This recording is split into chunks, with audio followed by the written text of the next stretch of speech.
नमस्ते दोस्तों, मैं हूं आपका दोस्त राकेश और आप सभी का हमारे चैनल पर स्वागत है। इस वीडियो में हम आप लोगों को कक्षा 12 की हिंदी के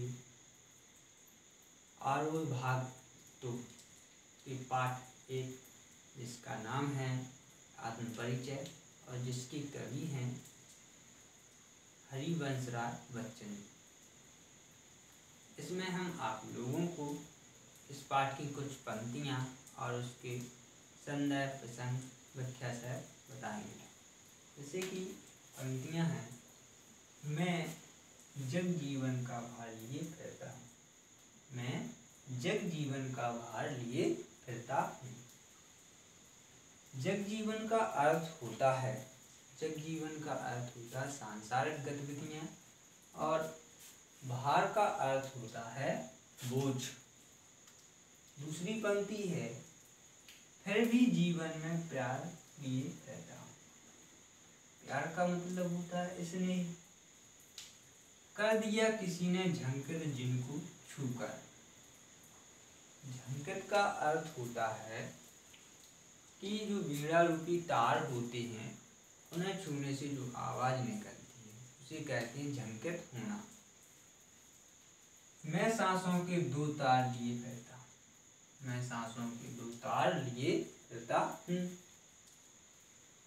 तो संदर्भ की बात की जाए, जहाँ तक संदर्भ की बात की जाए तो इसकी जो सबसे महत्वपूर्ण बात है वो यह है कि इसमें पाठ का नाम और कवि का नाम सबसे महत्वपूर्ण होता है। जैसे संदर्भ में लिखा गया है, प्रस्तुत पंक्तियाँ हमारी पाठ्य पुस्तक जो नाम है किताब का, हमारी पाठ्य पुस्तक हिंदी आरोह भाग 2 के आत्मपरिचय से ली गई हैं। इसके रचयिता कवि हरिवंश राय बच्चन जी हैं। तो इसमें सबसे महत्वपूर्ण बात है जो है पाठ का नाम और कवि का नाम होता है। तो इस प्रकार से संदर्भ को लिखा जा सकता है। प्रसंग की बात की जाए तो प्रसंग में जो पंक्तियाँ होती हैं उसका संक्षिप्त में बताया जाता है कि इस पंक्तियों में किसका वर्णन किया जा रहा है।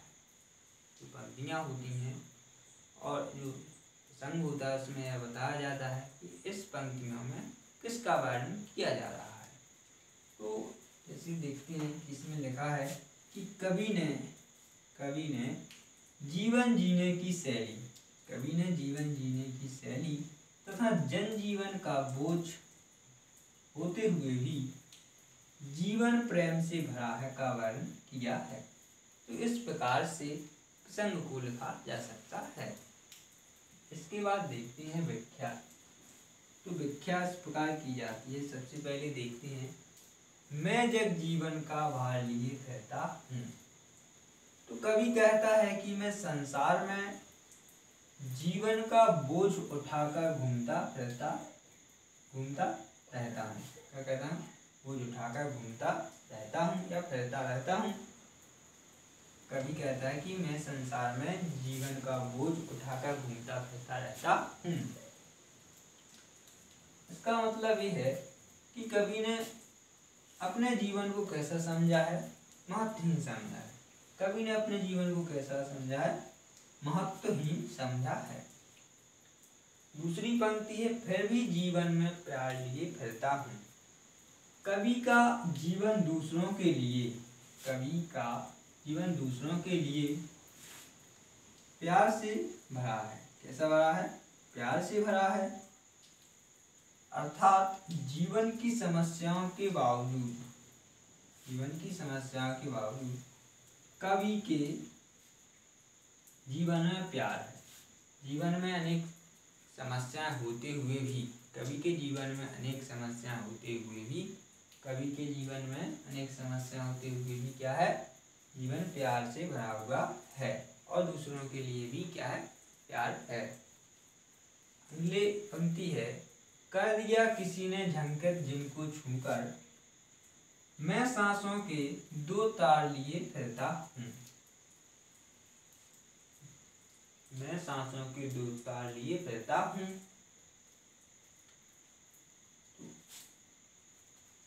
सांसों रूपी, जो सांस रूपी बीड़ा है के दो तार हैं। सांस रूपी बीड़ा के दो तार हैं और जिसे किसी ने स्पर्श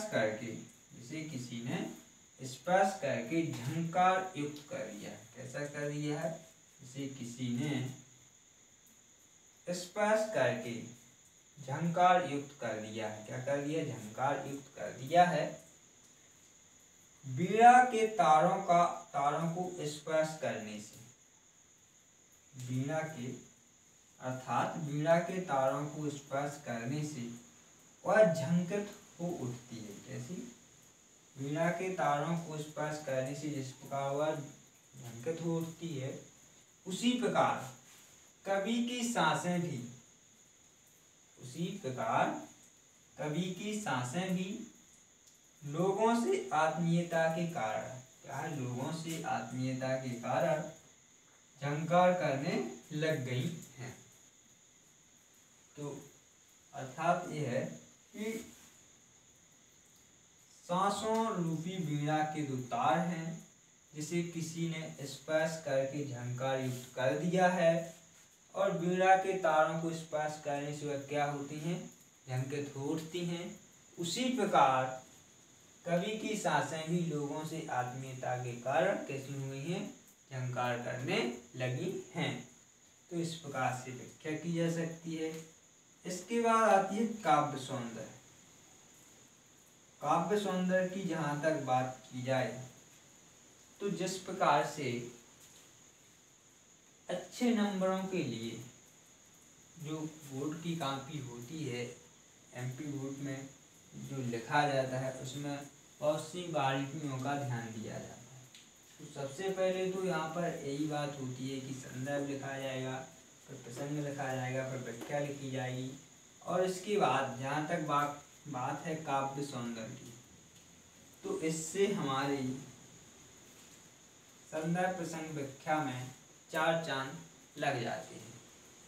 जैसे कि काव्य सौंदर्य से इसकी शोभा बढ़ जाती है कि ये कितनी अच्छी तरह से लिखा गया है।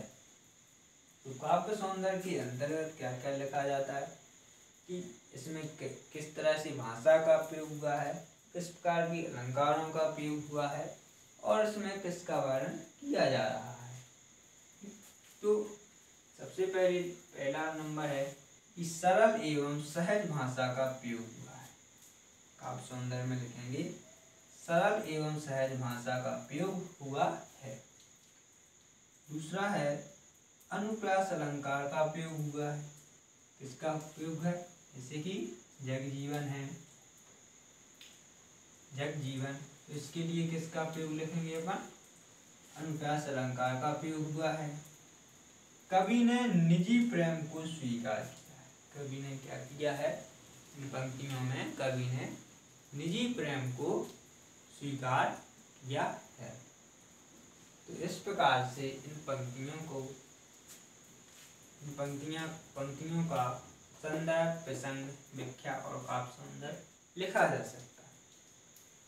तो हे दोस्तों, यदि आप लोगों को हमारा वीडियो पसंद आया हो तो हमारे चैनल को सब्सक्राइब करें, कमेंट करें, लाइक करें और शेयर करें। धन्यवाद।